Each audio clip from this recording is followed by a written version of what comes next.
ఇక తెలంగాణ సర్కార్పై BJP chief Ramachandra Rao fire అయ్యారు. ఏం సాధించారని ప్రజాపాలన దినోత్సవాలు చేస్తున్నారని ప్రశ్నించారు. డిక్లరేషన్ పేర్లతో ప్రజలను వంచారని, అందుకే ప్రజా వంచన దినోత్సవం నిర్వహిస్తున్నట్టుగా రామచంద్రరావు తెలిపారు.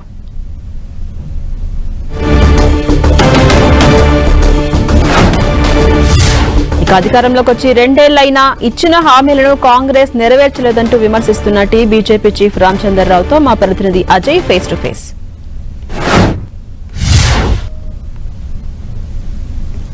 ఆదివారం రోజు బీజేపీ ఇందిరా పార్క్ వద్ద నిరసన కార్యక్రమానికి పిలుపునిచ్చినటువంటి సందర్భం కనబడుతుంది. అసలు బీజేపీ ఎందుకు నిరసన చేస్తుంది, ఎవరికి వ్యతిరేకంగా నిరసన చేస్తుందో తెలుసుకునేందుకు మనతో పాటు బీజేపీ రాష్ట్ర అధ్యక్షుడు రామచంద్రరావు ఉన్నారు. ఆయనతో అడిగి మరిన్ని విషయాలు తెలుసుకునే ప్రయత్నం చేద్దాం. సార్, ఎందుకు మీరు ఇందిరా పార్క్ వద్ద దీక్షకు పిలుపునిచ్చారు? ఇప్పుడు 2 సంవత్సరాల పరిపాలన కాంగ్రెస్ పార్టీ ఉంది. ఈ 2 సంవత్సరాల్లో వాళ్ళు ప్రజలకు ఇచ్చినటువంటి వాగ్దానాలు ఎలక్షన్స్ టైంలో మేనిఫెస్టోలో పెట్టినట్టు ఎన్ని పూర్తి చేశారు? 2 సంవత్సరాలు మీ ప్రజా పరిపాలన కింద విజయోత్సవాలు జరుపుకుంటున్నారు. మీకు ఏం నైతిక అధికారం ఉంది జరుపుకోవడానికి?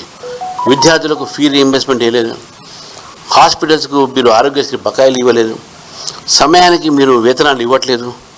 అదేవిధంగా రిటైర్డ్ అయినటువంటి ఒక ప్రభుత్వ ఉద్యోగస్తులకు 18 నెలల నుంచి పెన్షన్స్ రాలేదు. రైతులకు రైతు బంధు ఇస్తా అని చెప్పి 15,000 ఇంతవరకు కొంత మాత్రమే ఇచ్చారు. అదేవిధంగా మీరు బీసీ డిక్లరేషన్ చేసి బీసీలకు అన్యాయం చేశారు. మీరు చేవలలో దళిత డిక్లరేషన్ చేసి దళితులకు న్యాయం చేయట్లేదు.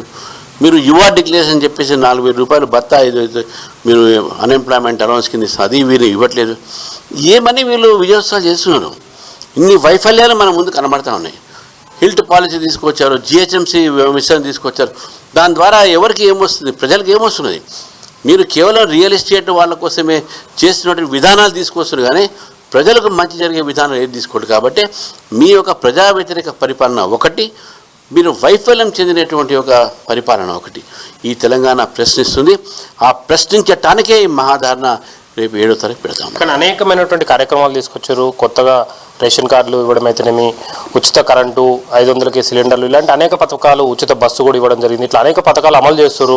భవిష్యత్తులో మిగతాయి కూడా అమలు చేస్తామని కాంగ్రెస్ నేతలు చెప్తున్నారు. ఇంకా 3 సంవత్సరాల కాలం కూడా ఉంది.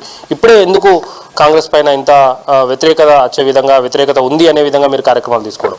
వ్యతిరేకత ఉన్నది, వాళ్ళు పరిపాలన చేస్తున్నారు. ఇందిరా అమ్మ ఇల్లు పెట్టారు. ఇందిరమ్మ ఇల్లు ప్రధానమంత్రి ఆవాస్ యోజన నిధులు ఉన్నాయి. అది ప్రజలకు ఎందుకు చెప్పట్లేదు?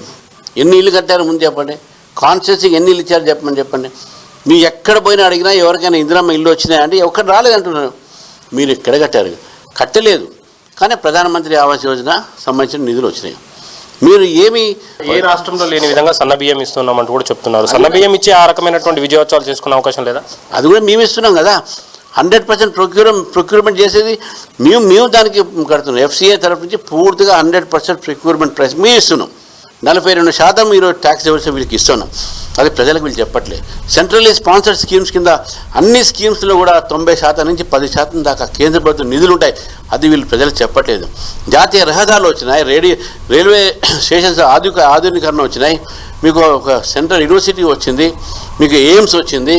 ఇవన్నీ ఎందుకు చెప్పరు ప్రజలకు? మీరు తప్పుడు ప్రచారాలతో దాని మీద మీరు చేస్తూ ఉన్నారు. అది కూడా మీరు తిప్పి పెట్టాలని చెప్పి మహాదారుణం చేస్తాం. కాంగ్రెస్ పార్టీకి ఆల్టర్నేట్గా బీజేపీ అని చెప్పేందుకు మీ బలమైన ఒక కారణం చెప్పగలుగుతారా? 8 మంది ఎంపీలు, 3 ఎమ్మెల్సీలు మేము గెలిచినాం. ఎప్పుడు గెలిచినాం? కాంగ్రెస్ పార్టీ వచ్చిన తర్వాత ప్రభుత్వాన్ని మేము గెలిచినాం. బీఆర్ఎస్ పార్టీ ఏం గెలిచి చెప్పండి. మేము గెలిచినాం కాబట్టి మేమే ఆల్టర్నేటివ్. ఇది మనం చూడవచ్చు. ఏదైతే కాంగ్రెస్ పార్టీ అధికారంలోకి వచ్చిన తర్వాత 8 మంది ఎంపీలు, 3 ఎమ్మెల్సీని మేము కైవసం చేసుకున్నాం. ఇదే మాకు నిదర్శనం కాంగ్రెస్ పార్టీకి ఆల్టర్నేట్ అంటూ బీజేపీ రాష్ట్ర అధ్యక్షుడు రామచంద్రరావు చెప్తున్నటువంటి పరిస్థితి కనబడుతుంది. కెమెరామెన్ సదనంతో అజయ్, 10 టీవీ, హైదరాబాద్.